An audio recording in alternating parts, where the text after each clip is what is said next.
الرحمن الرحیم نحمدہ ونصلی علی رسولہ الکریم اما بعد۔ سیرت النبی صلی اللہ علیہ وسلم کا ہمارا نیا درس ہے، اس میں آپ کو خوش آمدید۔ اور آپ سے جیسے میں ہمیشہ ہر درس کے شروع میں یہ گزارش کرتا ہوں کہ سیرت النبی صلی اللہ علیہ وسلم پڑھتے وقت اور سنتے وقت کوشش یہ کیجئے کہ درود شریف کا بہت زیادہ اہتمام کیجئے۔ ایک گزارش آپ سے یہ بھی کروں گا کہ اس سبق کو آپ بہت توجہ سے سنیں، اس کو محض اس طرح جیسے یوٹیوب پہ عام ویڈیوز دیکھی جاتی ہیں اس طرح نہ دیکھیں، بلکہ اس کو بہت اہمیت کے ساتھ فیملی کے ساتھ، دوستوں کے ساتھ، اپنے بچوں کے ساتھ بیٹھ کے دیکھیں۔ اگر آپ اس کا اہتمام کر لیتے ہیں کہ یہ سیرت کی پوری کلاسز، پوری سیریز آپ توجہ کے ساتھ اس طرح فیملی کے ساتھ، بچوں کے ساتھ توجہ سے سن لیتے ہیں، تو مجھے اللہ تعالیٰ کی ذات سے بہت امید ہے کہ یہ کورس ختم ہونے کے بعد، یہ سیریز ختم ہونے کے بعد آپ کی زندگی کا رخ بالکل تبدیل ہو جائے گا۔ آپ کو پتہ چلے گا کہ ہمارے پیغمبر صلی اللہ علیہ وسلم کی زندگی کیا تھی، اور شاید پچھلی زندگی پر افسوس ہو کہ یہ مجھے بہت پہلے سیکھ لینا چاہیے تھا۔ اس لیے میری آپ سے گزارش ہے کہ کلاس کو توجہ سے سنیں، پوری کلاس سنیں اور توجہ سے سنیں، اور ایک دفعہ نہیں، میں تو یہ گزارش کروں گا بار بار سنیں۔ ایک دفعہ سننے سے شاید چیزیں سمجھ نہ آئے، بار بار سنیں گے تو چیزیں بہت اچھے طریقے سے سمجھ میں آ جائیں گی۔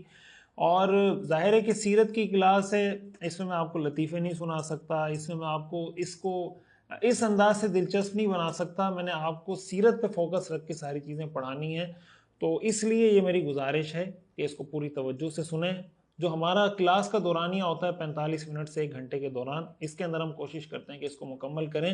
میرے ذہن میں کئی دفعہ یہ بات آئی کہ ہم کوئی 15 منٹ 20 منٹ کی کلاسز ریکارڈ کروائیں، لیکن وہ پھر بہت زیادہ لمبی سیریز ہو جائے گی، پھر ہم ہفتے میں 2 دفعہ 3 دفعہ چلائیں، تو اس سے بہتر ہے میں نے سوچا کہ بھائی ایک ہی دفعہ ایک کلاس ہفتے میں چلے، اور ہفتے میں 1 گھنٹہ آپ مختص کر لیں کہ بھائی ہفتے میں 1 گھنٹہ میں نے سننا ہے، تو آرام سے آپ سن سکتے ہیں۔ آج کی جو ہماری کلاس ہے بہت دلچسپ ہے۔ اس میں حضور علیہ السلام کے والدین حضرت عبداللہ، حضرت آمنہ، آپ کے دادا عبد المطلب، آپ کے دادا ہاشم، ان کا بہت تفصیلی تعارف، اسی طرح حضرت عبداللہ اور حضرت آمنہ کا نکاح کیسے ہوا، پھر حضور علیہ السلام کی ولادت، اور اس ساری تفصیل کے ساتھ انشاءاللہ ہم آگے بڑھیں گے، اور اس سے انشاءاللہ آپ سمجھیں کہ ہم سیرت کی بنیاد آگے رکھ کے انشاءاللہ آگے چلیں گے۔ سب سے پہلے میں آتا ہوں، اور سب سے پہلے میں حضور علیہ السلام کے جو دادا ہیں ہاشم، ہم نے نسب میں پڑھا تھا نا، محمد بن عبداللہ بن عبد المطلب بن ہاشم۔ ہاشم کی وجہ سے حضور علیہ السلام کو ہاشمی کہا جاتا ہے۔ ہاشم حضور علیہ السلام کے دادا ہیں، ان کا اصل نام تھا عمر۔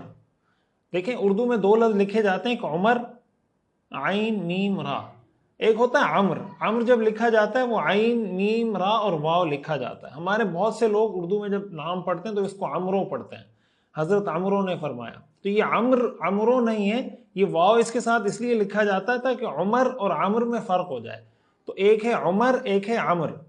تو ہاشم کا اصل نام تھا عمر، اور عمر کا مطلب یہ کہ جب عین میم را لکھیں گے اس کے آگے واو لکھیں گے۔ ہاشم ان کا لقب تھا۔ ہاشم کا مطلب ہوتا ہے سرید بنانے والے، جو روٹیاں توڑ کے سالن میں سرید بناتے ہیں نا۔ ان کے بارے میں کہا جاتا ہے کہ انہوں نے سب سے پہلے مکہ کے لوگوں میں، مکہ میں جب قحط پڑا تو انہوں نے، یہ تجارتی سفر پر تھے، شام گئے ہوئے تھے، انہوں نے اس سفر میں ان کو اطلاع ملی کہ مکہ کے لوگ قحط میں مبتلا ہو گئے ہیں، تو انہوں نے وہاں بہت ساری روٹیاں، کھانے کی چیزیں آرڈر کی اور اس کو مکہ بھجوایا فوری طور پر، اور اس کو توڑ کر لوگوں کے لیے پیش کیا کہ بھائی قحط کے ان دنوں میں اس کو کھاؤ، اور اپنی طرف سے سخاوت کا ایک بہت اعلیٰ مظاہرہ کیا، جس کی وجہ سے ان کا لقب ہاشم پڑ گیا، یعنی روٹیاں توڑ توڑ کے کھلانے والا۔ ہاشم ان کا لقب ہے، رسول اللہ صلی اللہ علیہ وسلم کے جد امجد ہیں۔ ان کا تعارف تھوڑا سا ہمیں سمجھنا اس لیے ضروری ہے کہ حضور علیہ السلام کی سیرت میں ہمیں جگہ جگہ اس کا تذکرہ ملے گا۔ حضرت ہاشم کی ایک اہلیہ ہیں جن کا نام ہے سلمہ بنت عمر۔ سلمہ بنت عمر ان کا نام ہے۔ یہ مدینہ منورہ، اس وقت مدینہ منورہ کو یثرب کہا جاتا تھا۔ یثرب کا ایک قبیلہ تھا بنو نجار، یہ اس سے تعلق رکھتی تھیں۔ ہاشم نے نکاح کیا سلمہ بنت عمر سے، یعنی ان کی اہلیہ کا نام تھا سلمہ، انہوں نے نکاح کیا، اور پھر جب یہ حاملہ ہوئی تو یہ انہوں نے جانا تھا تجارتی سفر پر شام کے لیے۔ ان کے حوالے سے پہلے میں آپ کو یہ بتا دوں کہ ہاشم حضور علیہ السلام کے جو دادا ہیں، یہ وہ شخصیت ہیں جنہوں نے قریش کے اندر ان تجارتی سفر کا، جو بزنس کے لیے ایکسپورٹ امپورٹ کا پورا ایک سلسلہ، ایک سیٹ اپ ایک سسٹم جو شروع کیا تھا عربوں کے لیے، قریش کے لیے، وہ حضور علیہ الصلوۃ والسلام کے دادا ہاشم نے شروع کیا تھا۔ وہ سیٹ اپ جس کا قرآن کریم سورہ قریش میں اللہ تعالیٰ نے ذکر کیا ہے، لِإِيلَافِ قُرَيْشٍ إِيلَافِهِمْ رِحْلَةَ الشِّتَاءِ وَالصَّيْفِ، کہ ایک سفر یہ سردی میں کرتے ہیں، ایک سفر یہ گرمی میں کرتے ہیں۔ تو ہاشم نے معاہدہ کیا شام کے بادشاہ کے ساتھ کہ بھائی ہم یہاں پہ آ کے تجارت کریں گے، اور تاکہ آپ ہمیں ہر لحاظ سے سیکورٹی فراہم کریں، ہمیں یہاں مارکیٹ فراہم کریں، منڈی فراہم کریں، ہم یہاں بزنس کریں گے۔ اسی طرح ہاشم کے بھائی تھے عبد شمس، عبد شمس نے معاہدہ کر لیا حبشہ کے بادشاہ کے ساتھ کہ بھائی ہم یہاں پہ آ کے کاروبار کریں گے۔ اسی طرح ہاشم کے دوسرے بھائی تھے نوفل بن عبد مناف، انہوں نے عراق کے بادشاہ کے ساتھ معاہدہ کر لیا کہ بھائی ہم یہاں پہ آ کے کاروبار کریں گے۔ اور اسی کے ساتھ ساتھ جو مطلب، ہاشم کے روایات میں آتا ہے کہ سب سے بڑے بھائی تھے، بعض روایات سے پتہ چلتا ہے کہ چھوٹے بھائی تھے، مطلب ان کا نام تھا۔ انہوں نے یمن کے بادشاہ کے ساتھ معاہدہ کر لیا کہ بھائی ہم یمن میں آ کے کاروبار کریں گے۔ اس طریقے سے ان کے قافلے، یعنی سردیوں میں جو قافلے جاتے تھے وہ یمن، حبشہ اور عراق کی طرف تجارتی قافلے جاتے تھے قریش کے، اور سردیوں میں گرمیوں میں یہ قافلے شام کی طرف جاتے تھے۔ اس پورے تجارتی سیٹ اپ کا آغاز کرنے والے وہ حضور علیہ الصلوۃ والسلام کے دادا ہاشم تھے، جس کا اللہ تعالیٰ نے قرآن میں حوالہ دیا ہے کہ بھئی تم پوری دنیا میں جاتے ہو، رحلۃ الشتاء والصیف فلیعبدوا رب ھذا البیت، پوری دنیا تمہاری عزت کرتی ہے کہ یہ بیت اللہ کے خادم ہیں۔ تم حبشہ جاتے ہو، یمن جاتے ہو، تم عراق جاتے ہو، وہ لوگ تمہارا احترام کرتے ہو، پوری دنیا میں تمہارا بزنس پھیل گیا ہے اس بیت اللہ کی وجہ سے۔ تو تمہیں چاہیے کہ اس بیت اللہ کے رب کی عبادت کرو، فَلْيَعْبُدُوا رَبَّ هَذَا الْبَيْتِ، اس لیے کہ تمہارا جتنا پروٹوکول ہے، تمہاری جتنی عزت احترام ہے، وہ اللہ تعالیٰ نے بیت اللہ کی وجہ سے دی ہے۔ بہرحال تو ہاشم حضور علیہ الصلوۃ والسلام کے دادا، یہ شام ان کا سفر ہوتا رہتا تھا، اور اس تجارتی سیٹ اپ کی وجہ سے بھی قریش کی بہت زیادہ عزت تھی۔ یعنی اس سے آپ اندازہ لگا سکتے ہیں کہ ان کا کتنا بڑا بزنس کا سیٹ اپ تھا، کہ ایک بھائی شام کی طرف جا رہے ہیں، ایک یمن کی طرف، ایک حبشہ کی طرف، ایک عراق کی طرف، پورا یعنی قبیلہ ان کا ایک بہت بڑی آپ کہہ لیں ایک بزنس کمیونٹی تھی۔ اس قریش کا جو یہ خاندان تھا، یہ عربوں کی بزنس کمیونٹی تھی۔ تو انہوں نے شادی کی، ہاشم نے سلمہ بنت عمرو النجاریہ، یہ بنو نجار کی تھی، انہوں نے شادی کی، اور سفر پہ جا رہے تھے شام، یہ حاملہ تھی، تو یہ یثرب ان کو لے گئے کہ وہاں بچے کی ولادت ہو جائے گی جب تک میں شام کا سفر کر کے واپس آ جاؤں گا۔ انہوں نے وہاں ان کو چھوڑا ہے، اور وہاں سے یہ روانہ ہو گئے شام کی طرف، اور غزہ تشریف لے گئے۔ فلسطین کا جو علاقہ ہے غزہ، ہم سب جانتے ہیں غزہ کو، وہاں پہ تشریف لے گئے اسی کاروباری سلسلے میں، اور وہیں پر ان کا انتقال ہو گیا۔ اور یہ سلمہ بنت عمرو حاملہ تھی، وہاں ان کا انتقال ہو گیا غزہ میں۔ اسی وجہ سے غزہ کو غزۃ بنی ہاشم بھی کہتے ہیں، غزۃ ہاشم بھی کہتے ہیں، یعنی حضرت ہاشم کی طرف منسوب کر کے کہتے ہیں کہ ہاشم کا غزہ۔ وہاں پہ حضور علیہ الصلوۃ والسلام کے دادا ہاشم کا انتقال ہو گیا۔ کچھ عرصے بعد سلمہ بنت عمرو جو ان کی اہلیہ تھی، ان کے ہاں بچے کی ولادت ہوئی۔ اس بچے کا انہوں نے نام رکھا شیبہ۔ شیبہ عربی میں شیب کے معنی بڑھاپے کے ہوتے ہیں، سفید بالوں کو بھی شیب کہتے ہیں۔ ان کا نام شیبہ اس لیے رکھا، مورخین نے لکھا ہے کہ ان کے سر میں سفید بال تھے، یعنی پیدائشی طور پر ان کے سر کے بال، بہت سارے بال سفید تھے، تو اس وجہ سے بچے کا نام ہی رکھ دیا شیبۃ الحمد۔ اس سے یہ بھی معلوم ہوتا ہے کہ ہمارے ہاں بھی بہت سارے لوگ آپ کو ایسے ملیں گے، بچے ملتے ہیں 10 سال 15 سال 20 سال کے، کہ آپ ان کے بال دیکھیں تو ان کے بال سفید ہو رہے ہوتے ہیں، یا آدھا سر سفید ہے آدھا کالا ہے۔ تو اس سے یہ پتہ چلتا ہے کہ یہ مسئلہ اس زمانے میں بھی رہا ہے، کسی کے بال سفید ہوتے تھے۔ تو ہمارے ہاں ہو سکتا ہے ریزن کچھ ہو، اس زمانے میں ریزن کچھ ہو۔ بہرحال یہ چیزیں معاشرے میں اور تاریخ میں ہمیں مختلف مواقع پہ ملتی ہیں۔ بہرحال ان کا انہوں نے نام رکھا شیبۃ الحمد، اور یہ بچے کی پرورش کرتی رہی ان کی والدہ، اور ہاشم کا تو وہاں انتقال ہو چکا تھا۔ بعد میں مکہ مکرمہ میں نے آپ کو بتایا ہاشم کے بھائی تھے مطلب، بعض روایت کے مطابق ان کے بڑے بھائی تھے، بعض روایت کے مطابق ان کے چھوٹے بھائی تھے۔ یہ اپنے اس بھتیجے کو لینے کے لیے مدینہ آئے، یثرب آئے کہ بھائی میں اپنی بھابھی سے بچے کو لے جاؤں، ظاہر ہے ہمارا بچہ ہے، ہم نے اس کی پرورش وغیرہ کرنی ہے، اس کو لے کے جانا ہے۔ تو یہ وہاں پر آئے اور ان کو ساتھ مکہ مکرمہ لے کر آ گئے۔ ان کا نام تھا مطلب، ہاشم کے بھائی کا نام تھا مطلب۔ چونکہ یہ شیبۃ الحمد ہر وقت، یہ جو شیبہ تھے حضرت ہاشم کے بیٹے، یہ ہر وقت اپنے چچا کے ساتھ مطلب کے ساتھ گھومتے رہتے تھے، تو عربوں نے ان کا نام رکھ دیا عبد المطلب۔ عبد المطلب کا لفظی ترجمہ مطلب کا غلام۔ تو یہ چونکہ ہر وقت ان کے ساتھ ہے، اس وجہ سے ان کا لقب پڑ گیا عبد المطلب۔ یہ حضور علیہ الصلوۃ والسلام کے وہ دادا ہیں جو حضرت عبداللہ کے والد ہیں، محمد بن عبداللہ بن عبد المطلب. تو یہ حضرت عبد المطلب کا تعارف ہے. یہ مدینہ منورہ سے حضور علیہ الصلوۃ والسلام کی نسبت کو اس لیے بھی سمجھنا ہے کہ تاریخ کی کتابوں میں ہمیں یہ بات بہت کثرت سے ملتی ہے، جگہ جگہ آپ پڑھیں گے کہ حضور علیہ الصلوۃ والسلام کا ننیال تھا، یہ حضرت عبداللہ کا ننیال تھا. بعض اوقات یہ کہہ دیا جاتا ہے حضور کا ننیال تھا، بعض اوقات کہہ دیا جاتا ہے حضرت عبداللہ کا ننیال تھا. تو مورخین نے، سیرت نگاروں نے اس بات کی وضاحت کی کہ یہ حضور علیہ الصلوۃ والسلام کا ننیال کیسے تھا. یہ ننیال ایسے تھا کہ یہ عبد المطلب کا ننیال تھا، اور پھر عبد المطلب کی وجہ سے حضرت عبداللہ کا ننیال تھا، اور پھر حضرت عبداللہ کی وجہ سے حضور علیہ الصلوۃ والسلام کو گویا مدینہ منورہ سے، یثرب سے حضور علیہ الصلوۃ والسلام کا اس طریقے سے بہرحال ایک خاندانی رشتہ اور خاندانی تعلق قائم ہو جاتا ہے. اب آتے ہیں حضور علیہ الصلوۃ والسلام کے والد حضرت عبداللہ کے تعارف کی طرف، اور پھر ہم اس کے بعد آئیں گے کہ حضرت آمنہ اور حضور علیہ الصلوۃ والسلام کے والد حضرت عبداللہ کا نکاح کیسے ہوا تھا. حضور علیہ الصلوۃ والسلام کا ایک لقب ہے ابن الذبیحین، یعنی آپ کو کہا جاتا ہے کہ آپ ان دو لوگوں کے بیٹے ہیں جن کو ذبح کیا گیا، یا آپ یہ کہہ لیں جن کو ذبح کیا جانا تھا. آپ ان دو لوگوں کے بیٹے ہیں، ان میں سے ایک حضرت اسماعیل ہیں اور ایک آپ کے والد حضرت عبداللہ ہیں. حدیث میں آتا ہے کہ ایک عربی شخص آپ کے پاس آیا اور آپ کو کہنے لگا یبن الذبیحین. ذبیح عربی میں کہتے ہیں جس کو ذبح کیا جاتا ہے، اور ابن عربی میں کہتے ہیں بیٹے کو. آپ جانتے ہیں، ہم یہ بات پڑھ چکے ہیں کہ حضور علیہ الصلوۃ والسلام حضرت اسماعیل علیہ السلام کی اولاد میں سے ہیں. حضرت اسماعیل کا لقب ہے ذبیح، ذبیح اللہ، یعنی وہ جن کو اللہ کے لیے ذبح کیا جانا تھا، اللہ تعالیٰ نے ان کو بچایا، تو حضرت اسماعیل کا لقب ہے ذبیح. حضور علیہ الصلوۃ والسلام کے جو والد ہیں عبداللہ، یہ بھی ذبیح ہیں، یعنی ان کو بھی ذبح کیا جانا تھا، اللہ تعالیٰ نے ان کی حفاظت کی، ان کو بچایا. وہ حفاظت کیسے کی، بچایا کیسے؟ کہ جب عبد المطلب یعنی حضور علیہ الصلوۃ والسلام کے دادا جب زمزم کا کنواں تلاش کر رہے تھے، کھود رہے تھے، تو اس موقع پر ان کا ایک بیٹا تھا.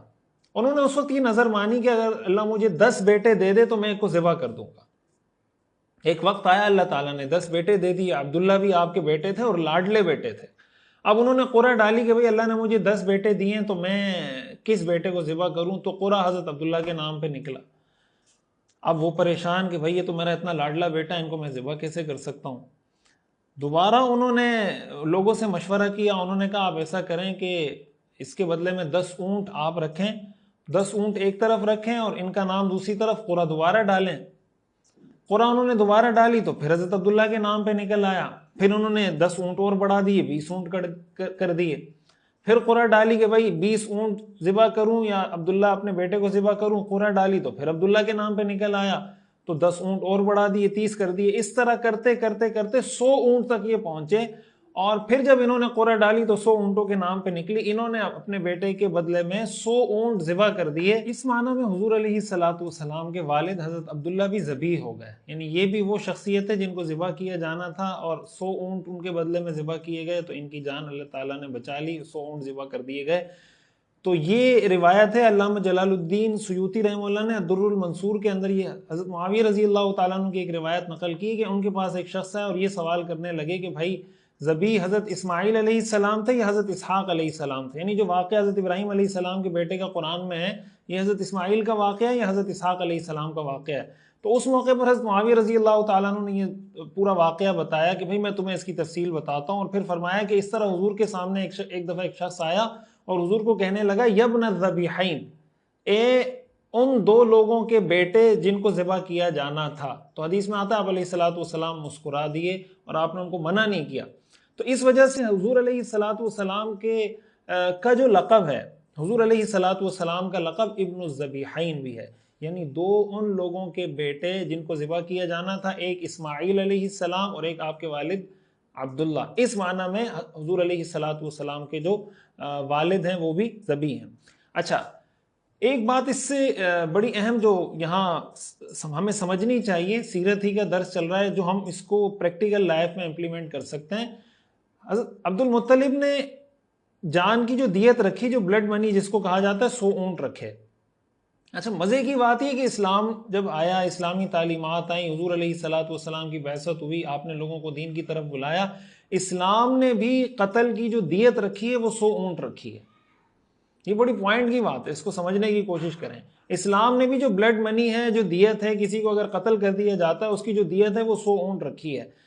اس سے ہمیں یہ سمجھ میں آتا ہے، اور یہ بات میں وقتاً فوقتاً جگہ جگہ آپ کو یہ بات ریمائنڈ کرواتا رہوں گا بہت سارے واقعات کی روشنی میں، اسلام کا مزاج یہ ہے کہ بھائی اگر کہیں پر کوئی ٹھیک چیز ہے تو آپ اگر کہیں پہ کوئی ریفارمز کرنے جا رہے ہیں، کوئی اصلاح کرنے جا رہے ہیں، کچھ چیزوں کو بہتر امپروو انہانس کرنے جا رہے ہیں، تو آپ چیزوں کو دو کیٹیگریز میں تقسیم کریں کہ بھائی یہاں پر اس ادارے میں، اس آرگنائزیشن میں، اس ملک میں، اس شہر میں، اس یونین کونسل میں، اس گھر میں، جس کو بھی آپ جس میں بھی آپ ریفارم کرنے جا رہے ہیں، یہاں پہ یہ کام ٹھیک ہو رہے ہیں، 1 2 3 4 5 یہ سارے یہ کام ٹھیک ہو رہے ہیں، اور یہ جو 6 7 8 کام ہے، یہ جو لسٹ ہے، یہ کام خراب ہو رہے ہیں، اس پر اپریشیٹ کریں یا کہیں کہ بھئی ٹھیک ہے اس کام پہ ہم آپ کو کچھ نہیں کہتے، ویل ڈن، سیٹ چل رہا ہے، اس کو ہم نے ٹھیک کرنا ہے۔ کسی بھی معاشرے کی اصلاح کا جو طریقہ، نبوی طریقہ ہے، قرآنی طریقہ ہے، وہ یہ ہے کہ جو معاشرے میں پہلے سے کچھ چیزیں چل رہی ہیں تو صرف اس وجہ سے اس کو ریجیکٹ کر دینا، صرف اس وجہ سے اس کو رد کر دینا، صرف اس وجہ سے اس پہ آبجیکشن لگا کے اس کو واپس کر دینا کہ یہ مجھ سے پہلے لوگوں نے بنائی ہوئی ہیں، یہ چیزیں میرے سے پہلے کی بنی ہوئی ہیں، لہٰذا میں اس کو کوئی ویلیو نہیں دیتا، اگر ٹھیک بھی ہوں پھر بھی میں اس کو ریجیکٹ کرتا ہوں، یہ اسلام کا مزاج نہیں ہے۔ اگر آپ معاشرے میں کوئی اصلاح کا کام کر رہے ہیں، گھر میں کوئی اصلاح کا کام کر رہے ہیں، تو کوشش کریں دونوں کام تلاش کریں۔ حضور علیہ الصلوۃ والسلام نے جو دیت برقرار رکھی وہی دیت برقرار رکھی جو عبد المطلب نے متعین کی تھی، لیکن چونکہ یہ اسلام کے حکم سے ٹکراتی نہیں ہے، متصادم نہیں ہے، اسلام نے اس کو نہیں چھیڑا۔ حضرت خدیجہ رضی اللہ تعالی عنہا کے لیے آپ جانتے ہیں، آگے ہم اس کی تفصیل پڑھیں گے، جب آپ شام کے سفر پہ تشریف لے گئے، حضرت خدیجہ کے ساتھ آپ کا ایک بزنس کانٹریکٹ سائن ہوا، آپ نے مزاربت کے طور پر حضرت خدیجہ سے انویسٹمنٹ لی، آپ نے جا کے بزنس کیا، کاروبار کیا، اپنا پروفٹ رکھ کے باقی سارا حضرت خدیجہ کو واپس کر دیا۔ تو ان کا جو آپس میں کانٹریکٹ ہوا تھا، جو معاہدہ ہوا تھا، وہ مزاربہ کا ہوا تھا۔ اب یہ مزاربہ کا جو کانٹریکٹ ہے یہ پہلے سے چلا آ رہا تھا، یعنی اسلام سے پہلے سے یہ چلا آ رہا تھا۔ حضور علیہ الصلوۃ والسلام نے آنے کے بعد یہ نہیں فرمایا کہ بھئی مزاربہ کا جو معاملہ پہلے چلتا تھا اب ختم، آئندہ کے بعد ہم آپ کو ایک نیا سسٹم دے رہے ہیں، لہٰذا نئے سسٹم کے تحت آپ نے کانٹریکٹ کرنا ہوگا۔ بہت سارے ایسے معاملات بھی تھے جس کی فقہاء نے نام لکھے، منابذہ ہے، القاء الحجر ہے، ملامسہ ہے، وغیرہ وغیرہ، میں اس کی تفصیل میں بھی نہیں جا سکتا، وقت نہیں ہے۔ وہ آپ نے باطل کر دی کہ بھئی یہ سارے طریقے غلط ہیں کاروبار کے، یہ کاروبار کے یہ جو طریقے ہیں یہ ٹھیک ہیں۔ اس سے یہ معلوم ہوتا ہے کہ کہیں پر بھی اگر آپ کوئی بہتری لانے کی کوشش کرتے ہیں، سیرت سے ہمیں یہ معلوم ہوتا ہے، اسلام کا مزاج ہمیں یہ معلوم ہوتا ہے کہ سب چیزوں کو یک لخت پیک جنبش قلم سب پہ کراس نہ لگائیں کہ سب کچھ غلط ہے، جو ٹھیک ہے اس کو اپریشیٹ کریں، اس کو ٹھیک قرار دیں، جو غلط ہے اس کی اصلاح کی کوشش۔ اسے ایک اصول ہمارے سیاسی کارکنوں کے لیے، ہماری جو پولیٹیکل ورکرز ہیں ان کے لیے ہمیں سمجھ میں آتا ہے۔ ہمارے سیاسی کارکن جب کسی ایک پولیٹیکل پارٹی کو سپورٹ کر رہے ہوتے ہیں تو ہمارا طرز عمل، ہماری قوم کا رویہ یہ ہے کہ میری پارٹی کا لیڈر 100% ٹھیک ہے، اور جو میری اگینسٹ پارٹی ہے، میرے لیڈر کے اگینسٹ جو پولیٹیکل لیڈر ہے، وہ 100% غلط ہے۔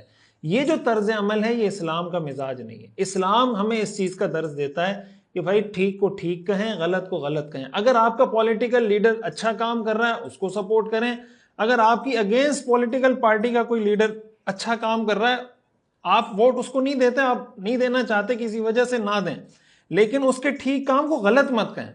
تو جو ٹھیک کام کر رہا ہے اس کو ٹھیک کہیں، جو غلط کام کر رہا ہے غلط کہیں۔ قرآن کریم میں اللہ تعالیٰ نے ہمیں اس کا حکم دیا ہے، کونوا قوامین بالقسط شہداء للہ، کہ بھائی انصاف کی بات کرو، انصاف کی بات کے لیے کھڑے ہونے والے بنو، ولو علی انفسکم، اگرچہ تمہارے اپنے خلاف ہی وہ گواہی کیوں نہ جاری ہو، اب الوالدین، تمہارے والدین کے خلاف کیوں نہیں جاری ہو، اب الاقربین، تمہارے رشتہ داروں کے خلاف کیوں نہیں جاری ہو۔ تو بھائی اگر اپنی ذات کے خلاف گواہی دینی پڑے، شریعت کہتی ہے دو، اگر انصاف اسی میں والدین کے خلاف دینی پڑے تو شریعت کہتی ہے دو، یہ گواہی اگر حق وہی ہے۔ تو اگر کسی پولیٹیکل لیڈر، کوئی سیاسی رہنما ہے اور آپ اس کو سپورٹ کرتے ہیں، آپ اس کو ووٹ دیتے ہیں، ایکس وائی زی کوئی بھی ہے، وہ وداؤٹ اینی ایکسیپشن انسان ہے، ہر انسان سے اچھے کام بھی ہو سکتے ہیں، غلط کام بھی ہو سکتے ہیں، تو غلط کو غلط کہیں اور صحیح کو صحیح کہیں، یہ اسلام کا مزاج ہے۔ اور جب معاشرے میں یہ مزاج مسلمانوں میں پیدا ہوتا ہے، اس سے معاشرے میں بہتر انقلاب، بہتر تبدیلی اور معاشرہ اور قومیں آگے کی طرف بڑھتی ہیں۔ اب ہم آتے ہیں حضرت آمنہ اور حضرت عبداللہ کے نکاح کی طرف، کہ حضرت آمنہ اور حضرت عبداللہ کا نکاح کیسے ہوا۔ یہ بات ہم پہلے آپ کو بتا چکے ہیں، ہم سن چکے ہیں کہ حضرت آمنہ قبیلہ بنو زہرہ سے تعلق رکھتی تھیں، اور بنو زہرہ یہ بھی عرب کا ایک مشہور قبیلہ تھا، اور حضرت آمنہ بہت ہی قابل احترام خاتون تھی اپنے قبیلے کی، اور ان کے والد وہب اپنے قبیلہ بنو زہرہ کے سردار تھے، اور حضور علیہ الصلاۃ والسلام کے جو دادا ہیں عبد المطلب، وہ قریش کے سردار تھے۔ حضور علیہ الصلاۃ والسلام کے والد کے ساتھ ان کے بارے میں تاریخ میں آتا ہے کہ بہت سی خواتین، بہت سی لڑکیاں ایسی تھیں جو ان سے نکاح کرنے میں انٹرسٹڈ تھیں۔ خود ورقہ بن نوفل کی بہن کے بارے میں آتا ہے کہ انہوں نے حضرت عبداللہ کو خود آفر کی کہ میں تم سے نکاح کرنا چاہتی ہوں، اور اس کی وجہ مورخین نے یہ لکھی ہے کہ وہ پڑھی لکھی سمجھدار خاتون تھی۔ انہوں نے پچھلی کتابوں میں یہ پڑھ رکھا تھا کہ یہ وہ زمانہ ہے جس میں کسی نبی نے مبعوث ہونا ہے، اور جو عرب لوگ تھے نا، ان کی قیافہ شناسی بڑی مشہور تھی۔ یہ لوگوں کو چہرے سے دیکھ کے پہچان جاتے تھے، پاؤں دیکھ کے بندے کا نسب بتا دیتے تھے کہ یہ فلاں کا بیٹا ہے، فلاں کا، پورا خاندان اس کا بتا دیتے تھے۔ تو ان کو حضور علیہ الصلاۃ والسلام کے والد کے چہرے میں یہ محسوس ہوتا تھا کہ شاید یہ وہ شخصیت ہیں جن کی نسل میں اللہ تعالیٰ اس زمانے کے نبی کو اور قیامت تک کے لیے خاتم النبیین جو بن کر آئیں گے، ان کو اللہ تعالیٰ اس شخصیت کی نسل میں پیدا کرے گا۔ تو انہوں نے ان کو آفر کی، لیکن اور بھی خواتین نے آفر کی، لیکن انہوں نے کہا کہ میں اپنے والد کی مرضی کے بغیر ظاہر ہے کہ میں کوئی ڈیسیجن نہیں لے سکتا۔ عبد المطلب کو انہوں نے بتایا، تو عبد المطلب نے ان کو کہا کہ بھائی میں تمہاری شادی آمنہ بنت وہب سے کرنا چاہتا ہوں۔ حضرت عبد المطلب آئے اپنے بیٹے کے رشتے کے لیے حضرت آمنہ کے والد وہب کے پاس، یہ بھی قبیلے کے سردار تھے، اور ان سے درخواست کی کہ بھائی میں اپنے بیٹے کے رشتے کے لیے آیا ہوں۔ تو انہوں نے وہ درخواست، وہ جو پروپوزل تھا، وہ ایکسیپٹ کیا، اور اس طریقے سے حضرت آمنہ کا حضرت عبداللہ سے نکاح ہوا۔ اور اسی موقع پر عبد المطلب نے، جو حضرت آمنہ کے والد ہیں وہب کے دوسرے بھائی تھے جن کا نام تھا وہیب، ان کی بیٹی کے لیے ان کی بیٹی کے لیے پروپوز کر دیا کہ بھائی میں آپ کی بیٹی سے نکاح کرنا چاہتا ہوں۔ یعنی وہب کی بیٹی کا رشتہ اپنے بیٹے کے لیے مانگا، اور وہیب کی بیٹی کا رشتہ اپنے لیے مانگ لیا کہ بھائی میں آپ کی بیٹی سے نکاح کرنا چاہتا ہوں۔ ان کی بیٹی کا نام تھا حالہ۔ تو اسی موقع پر اپنے بیٹے کا رشتہ کروایا، اور اسی موقع پر عربوں میں آپ جانتے ہیں کہ ایک سے زیادہ شادیوں کا رواج تھا، وہ شادیاں کرتے تھے۔ تو انہوں نے نکاح کیا حالہ سے، وہیب کی بیٹی سے، اور حضرت عبداللہ کا نکاح کروایا وہب کی بیٹی حضرت آمنہ سے۔ اور حضرت عبد المطلب کے جو بیٹے ہیں نا، حضور علیہ الصلاۃ والسلام کے چچا ہیں حضرت حمزہ، حضور علیہ الصلاۃ والسلام کے چچا ہیں، آپ جانتے ہیں غزوہ احد میں شہید ہوئے۔ حضور علیہ الصلاۃ والسلام کے یہ چچا حضرت عبد المطلب کی انہی اہلیہ سے جو وہیب کی بیٹی تھی۔ اس معنی میں حضور علیہ الصلاۃ والسلام کا جو حضرت حمزہ کے ساتھ رشتہ ہے، تو حضرت حمزہ حضور علیہ الصلاۃ والسلام کے چچا بھی ہیں، اس لیے کہ حضرت عبداللہ کے بھائی ہیں، اور آپ کے خالہ زاد بھی ہیں۔ اور تیسرا رشتہ حضرت حمزہ کا حضور کے ساتھ ہی کہ آپ کے رضائی بھائی بھی ہیں۔ آگے ہم پڑھیں گے اس کی تفصیل کہ حضور علیہ الصلاۃ والسلام کو جن خواتین نے دودھ پلایا، ان میں ایک خاتون ابو لہب کی باندی تھی ثویبہ نے حضور علیہ الصلاۃ والسلام کو بھی دودھ پلایا تھا، حضرت حمزہ کو بھی دودھ پلایا تھا۔ اس معنی میں حضرت حمزہ حضور علیہ الصلاۃ والسلام کے چچا بھی ہیں، اسی معنی میں وہ حضور علیہ الصلاۃ والسلام کے رضائی بھائی بھی ہیں دوسری نسبت سے، اور تیسری نسبت سے وہ حضور علیہ الصلاۃ والسلام کے خالہ زاد بھائی بھی ہیں، اس لیے کہ حضور علیہ الصلاۃ والسلام کی والدہ اور حضرت حمزہ کی والدہ یہ آپس میں چچا زاد بہنیں ہیں۔ اس معنی میں حضور علیہ الصلاۃ والسلام کے خالہ زاد بھائی بھی بنتے ہیں۔ تو اس موقع پر حضرت عبد المطلب آئے، حضرت آمنہ نے اپنے بیٹے کا پیغام نکاح دیا، اور اس طریقے سے ان کا وہاں پر نکاح ہو گیا۔ اس سے ہمیں جو بات سمجھ میں آتی ہے ایک، کہ خاندانی لوگوں کا جو نکاح کا رشتہ کرانے کا یا بچیوں کا رشتہ کرنے کا جو طریقہ ہوتا ہے وہ ارینج میرج کا ہوتا ہے۔ یہ ہمارے ہاں جو بعض اوقات لو میرج، ظاہر ہے کہ جب انسان کوئی لڑکا لڑکی نکاح کرتے ہیں تو وہ لو میرج تو ہو ہی جاتی ہے، اللہ تعالیٰ محبت پیدا کر دیتا ہے۔ وَمِنْ آيَاتِهِ أَنْ خَلَقَ لَكُم مِّنْ أَنفُسِكُمْ أَزْوَاجًا لِتَسْكُنُوا إِلَيْهَا وَجَعَلَ بَيْنَكُم مَّوَدَّةً وَرَحْمَةً، اللہ تعالیٰ مودت، الفت، محبت پیدا کر دیتے ہیں۔ اور اگر کسی کوئی لڑکا لڑکی ہیں وہ ایک دوسرے کو پسند کرتے ہیں، تو اس کا بھی جو خاندانی لوگوں کا طریقہ ہمیشہ سے رہا ہے، اسلام سے پہلے سے بھی جو طریقہ رہا ہے وہ یہی رہا ہے۔ آگے جا کے میں اس کو مزید تفصیل سے بتاؤں گا کہ حضرت خدیجہ اور حضور علیہ الصلاۃ والسلام کا نکاح کیسے ہوا تھا، حضور علیہ الصلاۃ والسلام نے کیسے اپنے چچا کو انوالو کیا، حضرت خدیجہ نے کس طریقے سے اپنے چچا کو انوالو کیا۔ ہمیشہ سے خاندانی لوگوں کا طریقہ یہ رہا ہے کہ اگر کوئی لڑکا کسی لڑکی سے نکاح کرنا چاہتا ہے یا کوئی لڑکی کسی لڑکے کو پسند کرتی ہے، اس کا طریقہ یہ ہوتا ہے کہ وہ اپنے والدین کو، اپنے سرپرستوں کو انوالو کرتے ہیں کہ بھائی میں فلاں سے شادی کرنا چاہتا ہوں یا فلاں سے شادی کرنا چاہتی ہوں. اس کے والدین جاتے ہیں اور آپس میں سرپرست اور والدین بیٹھ کر ڈیسائیڈ کرتے ہیں کہ بھائی ہمارا بیٹا، ہم اپنے بیٹے کے لیے آپ کی بیٹی کا رشتہ مانگنے کے لیے آئیں، اور اس طریقے سے سارے معاملات کو لے کے چل رہے ہوتے ہیں. یہ ہمارے ہاں جو بعض اوقات لو میرج کے نام پر یا عشق و محبت کے نام پہ جو لڑکا لڑکی براہ راست ایک دوسرے سے تعلق قائم کر لیتے ہیں یا دوستیاں بڑھانا شروع کر دیتے ہیں اور پھر اس نکاح کی طرف جاتے ہیں اور والدین کو، سرپرستوں کو، سب کو بائی پاس کر رہے ہوتے ہیں، یہ طرز عمل شریعت کے مزاج کے بالکل خلاف ہے اور اس کے بہت زیادہ نقصانات ہیں معاشرے میں. اس طرح کے رشتے اگر آپ اس کو ڈیٹیل میں جائیں تو بہت کم ریشو آپ کو ملے گا جو کامیاب ہوتے ہیں. وجہ اس کی ہے کہ جب کسی لڑکی کے پیچھے اس کے والدین سرپرست ہوں اور لڑکے کے پیچھے بھی اس کے والدین اور سرپرست ہوں تو ایک دوسرے کے پیچھے پورے خاندان کھڑے ہوتے ہیں. لڑکی کا بھی پورا خاندان ہے، لڑکی کا بھی پورا خاندان ہے. اب اگر لڑکے نے کوئی گڑبڑ کی، اس کو پتا ہے کہ لڑکی کا پورا خاندان سامنے کھڑا ہے، لڑکی نے گڑبڑ کی، اس کو پتا ہے لڑکے کا پورا خاندان سامنے کھڑا ہے، تو یہ بڑے تمیز سے چل رہے ہوتے ہیں. اللہ تعالیٰ نے یہ نظام بنایا ایسا، یہ خاندان اللہ نے بنایا اس لیے ہیں. لیکن اگر والد کو آپ نے سائڈ پہ کر دیا، چچا کو سائڈ پہ کر دیا، بھائی کو سائڈ پہ کر دیا، تو کل تو وہ لڑکا جس طریقے سے لڑکی سے کھیلنا چاہے گا وہ کھیلے گا، اس کو کوئی روکنے والا تو نہیں ہے. بھائی بھی آپ کو کہے گا بھائی تم نے خود کیا ہے، ہم سے کیوں پوچھتی ہو یا ہمیں کیوں بلا رہی ہو، والد بھی یہی کہے گا. تو اس لیے خاندانی لوگوں کا نکاح کا، رشتہ کرنے کا، شادی کرنے کا طریقہ ہمیشہ سے یہ رہا ہے کہ وہ اپنے بڑوں کو انوالو کر. جب حضور علیہ الصلوۃ والسلام کے والد حضرت عبداللہ اور حضرت آمنہ کا نکاح ہو گیا تو کچھ عرصے بعد حضرت آمنہ حضور علیہ الصلوۃ والسلام کی جو والدہ محترمہ ہیں وہ حاملہ ہوئی. حضرت عبداللہ شام کے تجارتی سفر پہ ان کو جانا تھا، اور میں آپ کو پہلے بتا چکا ہوں کہ یثرب، مدینہ یعنی مکہ سے جب آپ شام جانا چاہتے ہیں تو مکہ سے آپ شمال کی طرف، نارتھ کی طرف جائیں گے تو پہلے مدینہ آئے گا، پھر اس کے بعد شام آئے گا. تو وہ یثرب بھی گئے. یثرب بنو نجار آپ کا ننیال بنتا ہے. میں نے آپ کو بتایا کہ ننیال اس معنی میں کہ عبد المطلب کی جو والدہ ہیں وہ وہاں کی ہیں، تو حضرت عبداللہ کا بھی وہ ننیال بنتا ہے. وہ وہاں بھی کچھ عرصہ ٹھہرے اور پھر سفر پہ تشریف لے گئے، پھر مدینہ منورہ آئے اور وہیں پر ان کا یثرب میں انتقال ہو گیا. بیمار ہوئے، 25 سال کی عمر، اور بعض روایات میں آتا ہے کہ 28 سال کی عمر میں ان کا انتقال ہو گیا. حضرت آمنہ اس وقت حاملہ تھیں اور امید سے تھیں، اور یہاں پر حضور علیہ الصلوۃ والسلام کے والد کا حضور علیہ الصلوۃ والسلام کی پیدائش سے پہلے ہی انتقال ہو گیا، وہ دنیا سے پردہ فرما گئے. اور حضور علیہ الصلوۃ والسلام اپنی پیدائش سے پہلے ہی یتیم ہو گئے. رسول اللہ صلی اللہ علیہ وسلم جو اللہ کے محبوب تھے، حضور علیہ الصلوۃ والسلام کے دکھوں اور تکلیفوں کا آغاز ان کی پیدائش سے پہلے ہی ہو چکا تھا. اس لیے کہ جب آپ پیدا ہوئے ہیں، یتیم بھی بہت مختلف طرح کے ہوتے ہیں. کچھ یتیم وہ ہوتے ہیں جن کے والد کا انتقال 12 سال میں ہوتا ہے، 10 سال میں ہوتا ہے، 8 سال میں ہوتا ہے.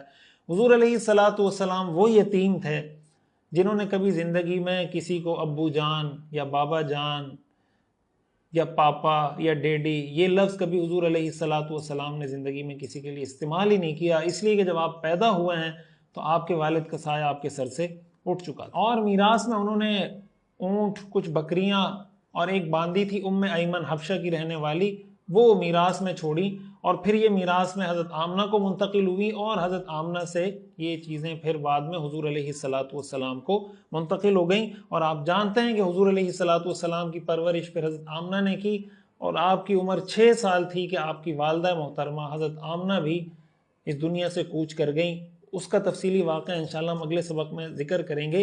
لیکن اس طریقے سے آپ بچپن میں ہی والد کے سائے سے بھی محروم ہو گئے اور والدہ کے سائے سے بھی محروم. اس میں بھی اللہ تعالیٰ کی بڑی حکمتیں ہیں کہ اللہ تعالیٰ نے ہمارے حبیب، اپنے حبیب، ہمارے پیغمبر، ہمارے آقا حضرت محمد صلی اللہ علیہ وسلم کو یتیم کیوں پیدا کیا. بہت سی حکمتیں. اللہ اپنے کام کی حکمتوں کو بہت بہتر طریقے سے جانتا ہے، لیکن کچھ چیزیں جو علماء نے لکھی ہیں ان میں سے ایک حکمت کہ حضور علیہ الصلوۃ والسلام کو اللہ تعالیٰ نے لیڈر بنانا تھا، قائد بنانا تھا. آپ کے اندر اپنی فطری کوالٹیز، نیچرل کوالٹیز، صلاحیتیں تو اللہ تعالیٰ نے بے پناہ رکھ دی تھیں، لیکن اللہ تعالیٰ نے آپ کو دنیا میں مختلف مشکلات سے گزارا. ہر کٹھن جو پاسبل کوئی دنیا کا مشکل کام ہے اللہ تعالیٰ نے اپنے حبیب کو اس سے گزارا ہے، تاکہ ان سارے تجربات سے گزر کر، تجربات سے انسان سیکھتا ہے، مشکلات سے انسان کی ترقی ہوتی ہے، مشکلات سے انسان آگے بڑھتا ہے، مشکلات انسان کو چیلنج دیتی ہے، اس چیلنج کو آدمی ایکسیپٹ کرتا ہے اور اس کے بعد وہ آگے بڑھتا ہے. حضور علیہ الصلاۃ والسلام کو اللہ تعالیٰ نے دنیا کا عظیم ترین لیڈر بنانا تھا، عظیم ترین قائد بنانا تھا، اس لیے حضور علیہ الصلاۃ والسلام کو شروع سے ان مشکلات سے گزارا گیا کہ جو مشکلات کسی بھی انسان پر دنیا میں آ سکتی ہیں وہ ساری مشکلات حضور پر آ گئیں، تاکہ کل کوئی یہ نہ کہے کہ بھائی ان کو ہماری مشکلات کا کیا پتہ۔ جیسے آج کل ہمارے حکمران ہیں جو سونے کی چمچ منہ میں لے کے پیدا ہوتے ہیں، ان کو عوام کا کچھ پتہ نہیں، ان کو عوام کی غربت کا احساس نہیں ہے۔ جو غربت کی لکیر سے نیچے عوام زندگی گزار رہی ہے، جو 12,000 تنخواہ میں، 20,000 تنخواہ میں، 15,000 تنخواہ میں جو آدمی گزارا کر رہا ہے، اس کو کیا پتا کہ 20,000 تنخواہ میں کیسے گزارا کیا جاتا ہے۔ اس نے کبھی اس کے وہم و گمان میں یہ چیز نہیں گزری کہ 20,000 میں کیسے گھر چلایا جاتا ہے۔ حضور علیہ الصلاۃ والسلام ایسے لیڈر تھے جنہوں نے مشکلات برداشت کی، لوگوں کے مسائل کو آپ سمجھتے تھے۔ اس وجہ سے پھر جب آپ نے رہنمائی کی تو جو رہنمائی آپ نے کی، دنیا میں کوئی اور لیڈر، کوئی اور قائد اس طریقے سے رہنمائی نہیں کر سکتا۔ دوسرا اہم سبق جو ہمیں اس سے ملتا ہے وہ یہ ملتا ہے کہ کبھی بھی کسی آدمی کو اس وجہ سے مایوس نہیں ہونا چاہیے کہ اگر وہ یتیم ہے، وہ غریب ہے، وہ کسی ایسے خاندان میں پیدا ہوا ہے جس کا مالی جو بیک گراؤنڈ ہے، مالی اعتبار سے فائنانشلی بہت زیادہ سٹرونگ نہیں ہے، تو اس کو یہ نہیں سوچنا چاہیے کہ بھائی میں دنیا میں آگے ترقی نہیں کر سکتا۔ آپ کو دینی اعتبار سے بھی، دنیاوی اعتبار سے بھی اس کی بہت ساری مثالیں مل جائیں گی کہ ایک آدمی یتیم پیدا ہوا، غریب گھرانے میں پیدا ہوا، لیکن اس نے محنت کی، اللہ تعالیٰ نے اس کو کامیابی عطا کی۔ رسول اللہ صلی اللہ علیہ وسلم دنیا کے تمام یتیموں کے لیے ایک رول ماڈل ہیں کہ حضور علیہ الصلاۃ والسلام بھی یتیم تھے۔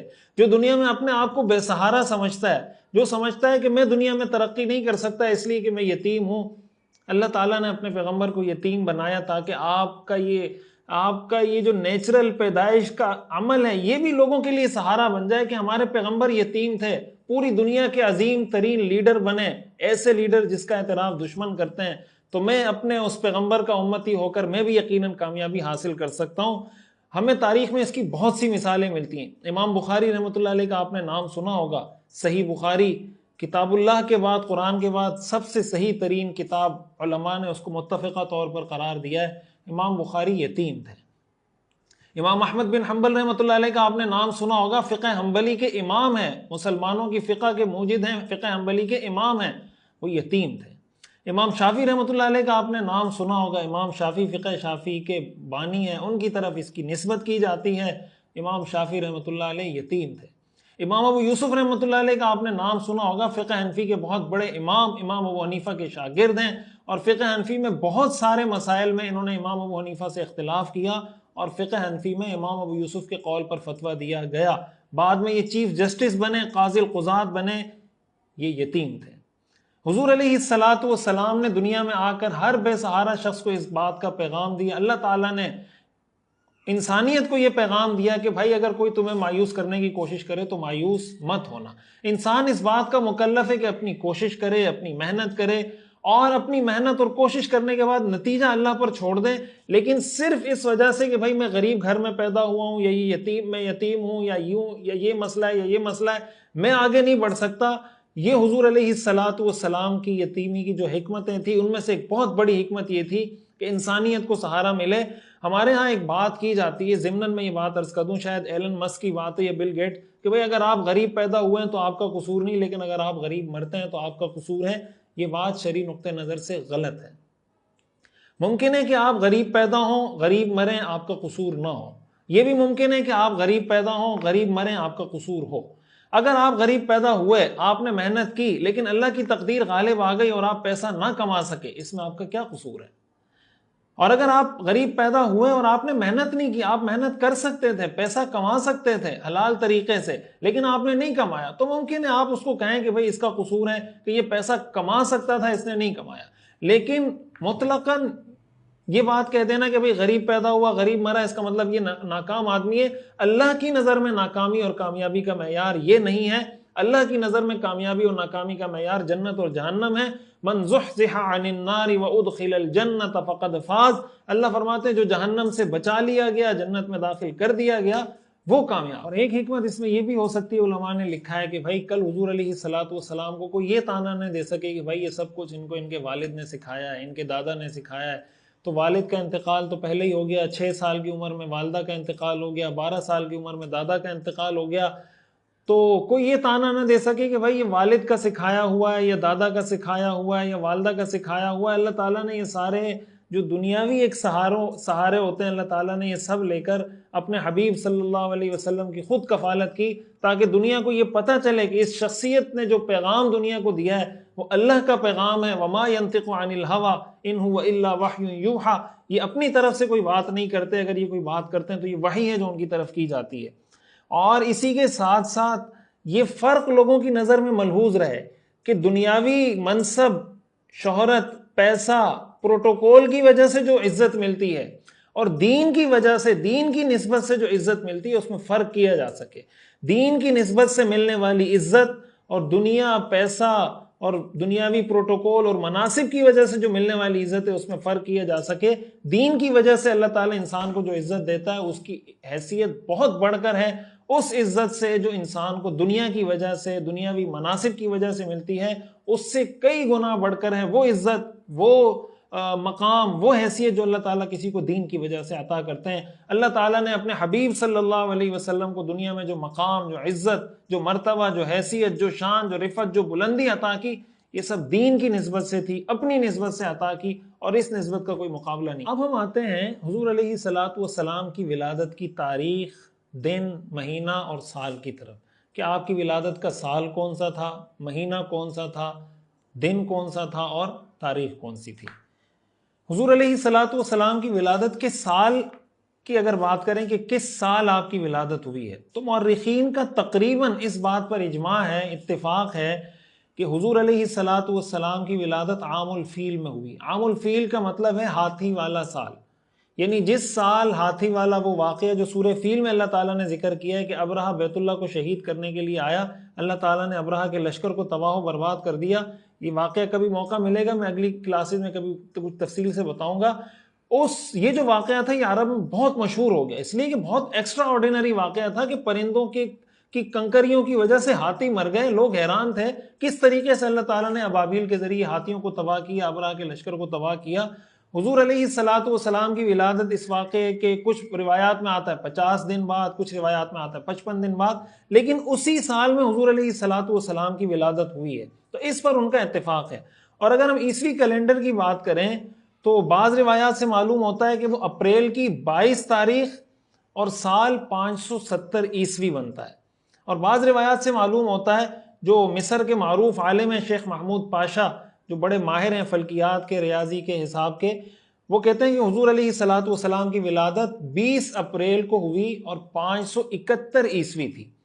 تو 570 عیسوی یا 571 عیسوی اور 22 اپریل یا 20 اپریل کو آپ علیہ الصلوۃ والسلام کی ولادت ہوئی.